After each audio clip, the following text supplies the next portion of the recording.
Welcome back one second. और आज हम स्टार्ट कर रहे हैं प्रेजेंट इंडेफिनिट टेंस को। और आपको पता है कि हम कोई भी टेंस को पढ़ ले तो साथ साथ उसके हेल्पिंग वर्ब और फॉर्म ऑफ वर्ब को डिस्कस करेंगे। तो सबसे पहले हम इसके हेल्पिंग वर्ब और फॉर्म ऑफ वर्ब को देखते हैं कि इसके अंदर कौन सा हेल्पिंग वर्ब और फॉर्म ऑफ वर्ब लगेगा। कौन सा पढ़ रहे हैं हम टेंस? Present indefinite. तो सबसे पहले हम इसमें बात करेंगे फॉर्म ऑफ वर्ब की।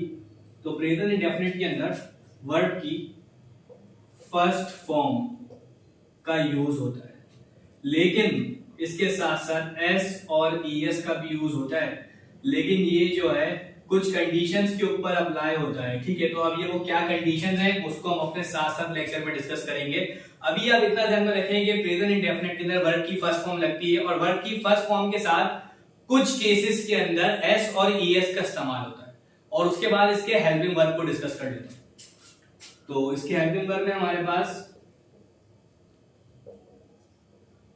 डू और डस, लेकिन जब हम इसका अफर्मेटिव सेंटेंस बनाएंगे तो इसमें हेल्पिंग वर्ब का कोई भी यूज नहीं होगा। किसमें? अफर्मेटिव सेंटेंस में, जो हमारा नॉर्मल सेंटेंस होता है जिसके अंदर हम कोई इंफॉर्मेशन दे रहे होते हैं। ठीक है, तो हमारा अफर्मेटिव के अंदर कोई भी डू और डस यूज नहीं होगा। हम कहां पर यूज करेंगे डू डस को? जरा देखिएगा, हम नेगेटिव सेंटेंसेस के अंदर और इंटरोगेटिव सेंटेंसेस के अंदर यूज करेंगे डू और डस का। अब डू किसके साथ लगेगा और डस किसके साथ लगेगा?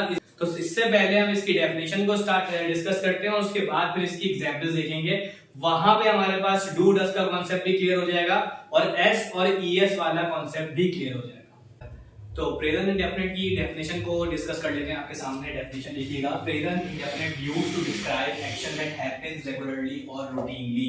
कह रहे हैं प्रेजेंट इंडेफिनिट टेंस इस्तेमाल होता है डिस्क्राइब करने के लिए उस एक्शन को, उस अमल को, उस हरकत को जो होता है। हैपेंस का मतलब क्या होता है? होता है। किस वक्त होता है? रेगुलरली, या तो वो रेगुलर बेसिस पे हो, और रूटीनली, या वो काम आपकी रूटीन में शामिल हो। मींस दोबारा से मैं डिस्कस करता हूं, present indefinite used to describe action. Present indefinite जो है वो इस्तेमाल होता है एक्शन को डिस्क्राइब करने के लिए, और वो कौन सा एक्शन, कौन सा अमल होता है हमारा? दैट हैपेंस, जो होता है रेगुलरली, दैट हैपेंस रेगुलरली, जो रोजमर्रा की बुनियाद पर, और रूटीनली, या आपकी रूटीन का हिस्सा होता है। दैट ये जो काम आप रोज कर रहे हो तो वो आपकी रूटीन का ही हिस्सा होगा, या हफ्ते में एक बार कर रहे हो या महीने में एक बार कर रहे हो तो वो आपकी रूटीन में शामिल होता है। जैसे बहुत से लोग हर हफ्ते अपनी नानी के घर जाते हैं, बहुत से लोग संडे वाले दिन पिकनिक पर जाते हैं, बहुत से लोग जो है वो सैटरडे को शॉपिंग पे चले जाते हैं। तो ये आपकी रूटीन का एक हिस्सा बना होता है। उसके बाद इसमें कुछ और सम कंडीशंस है, लेकिन वैसे बहुत सी जगहों पे हम ये कह सकते हैं कि जिसके जिन सेंटेंसेस के एंड में ता हूं, ते हैं, ती हैं आ जाए तो वो हमारा प्रेजेंट इंडेफिनिट है। लेकिन ये 100% जो है वो सॉल्यूशन नहीं है इस बात का। अगर आपको ऐसे बोल दिया जाए कि मुझे बिरयानी पसंद है, तो इसमें ना ताहू आ रहा है, ना तेहे आ रहा है, ना तीहे आ रहा है, तो आप परेशान हो जाएंगे कि ये कौन सा टेंस है। तो अगर आप इसकी उर्दू आइडेंटिफिकेशन को ध्यान में रख सकते हैं, लेकिन अंग्रेज ने जब सीखा था तो उसने तो उर्दू नहीं पढ़ी थी, तो अंग्रेज ने आपको सिचुएशंस दी कि कहां कहां किन किन सिचुएशंस के अंदर आप टेंस को इस्तेमाल कर सकते हो, और उसने डेफिनेशन दी और आइडेंटिफिकेशन दी। आइडेंटिफिकेशन दी, निशानियां दी, तारीफें दी, ताकि आपको कॉन्सेप्ट समझ आ सके और आपको सिचुएशन बता दी कि भाई इन जगहों पे इन टेंस का यूज हो सकता है। मतलब अगर आपने अपनी डेली रूटीन को बताना हो, जब आप अपनी किसी भी डेली रूटीन को बताओगे, यार मैं सुबह सवेरे उठता हूँ, स्कूल जाता हूँ, देखो उसमें ताहू तो आ रहा है, फिर मैं ब्रश करता हूँ, ठीक है, फिर मैं वजू करता हूँ, लेकिन आप 100% इस पर रिलाय नहीं कर सकते। आप ये ध्यान में रखो कि जब भी मैं किसी को भी अपनी डेली रूटीन बताऊंगा तो मैं उसको प्रेजेंट इंडेफिनिट के अंदर बताऊंगा। I wake up early in the morning, then I brush my teeth, इस तरह से।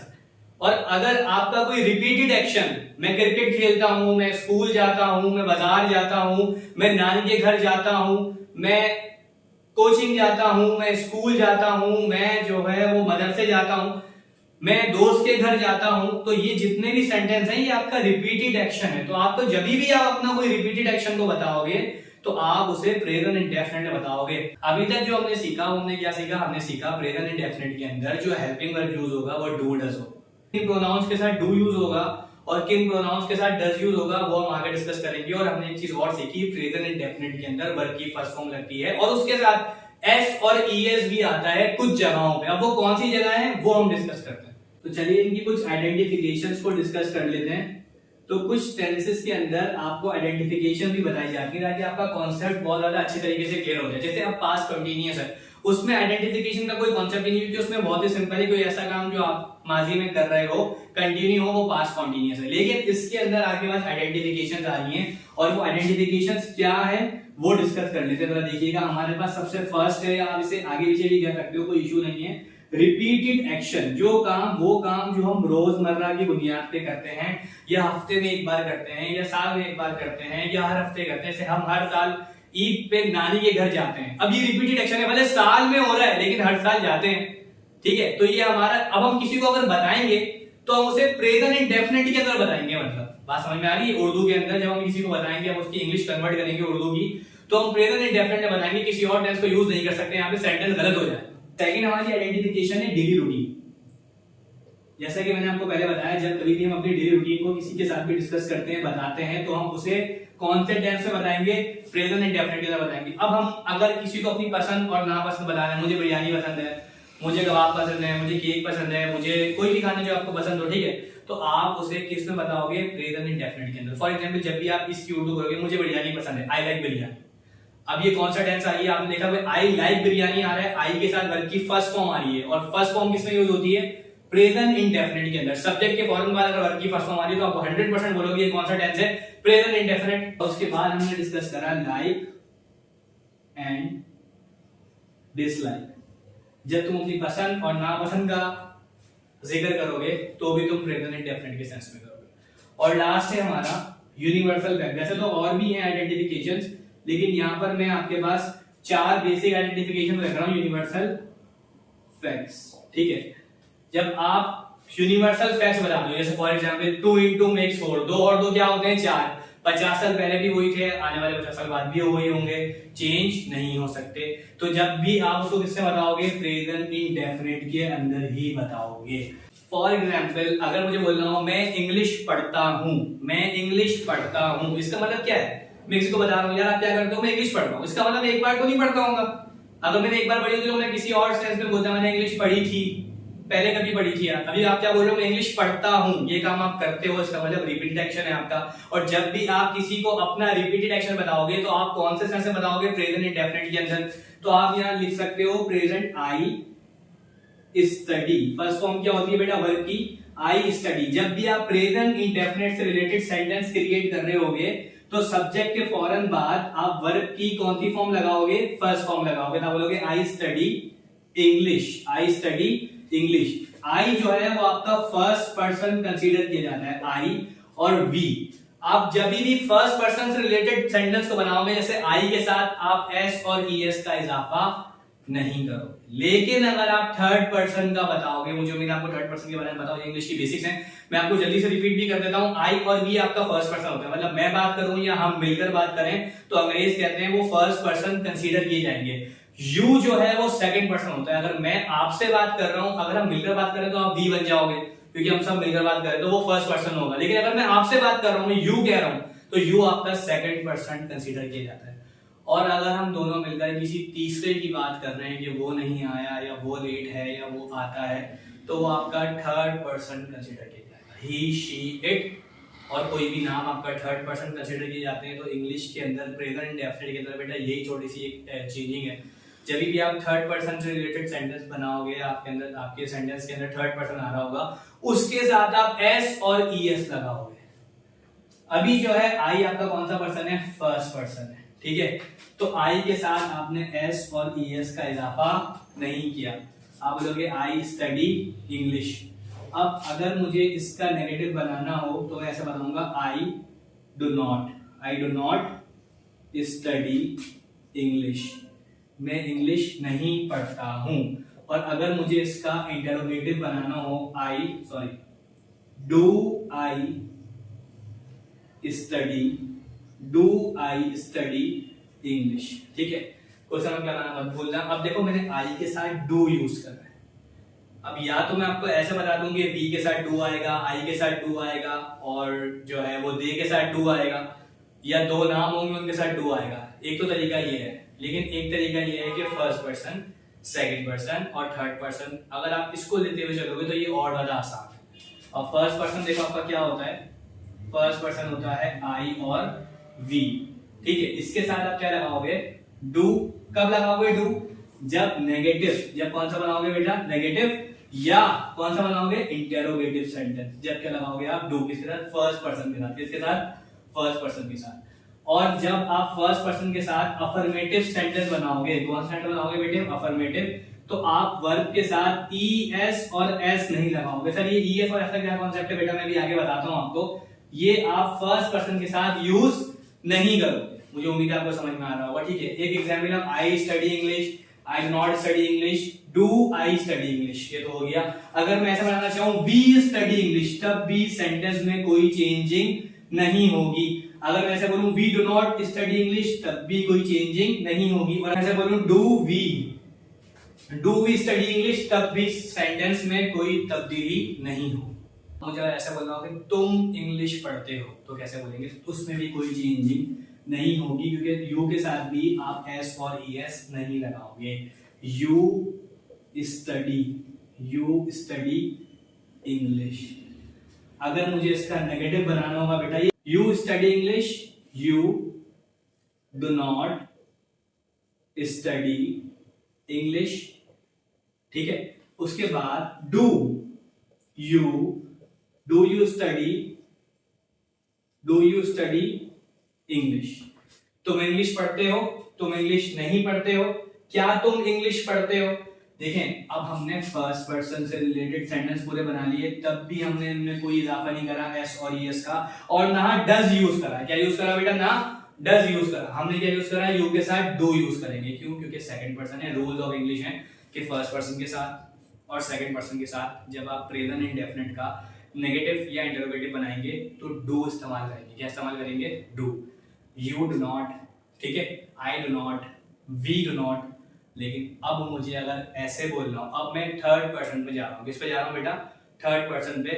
वो इंग्लिश पढ़ता है, अब वो तीसरा बंदा हो, वो इंग्लिश पढ़ता है। मैं आपको बता रहा हूं, for example you are my friend and I am telling you he study English, get it.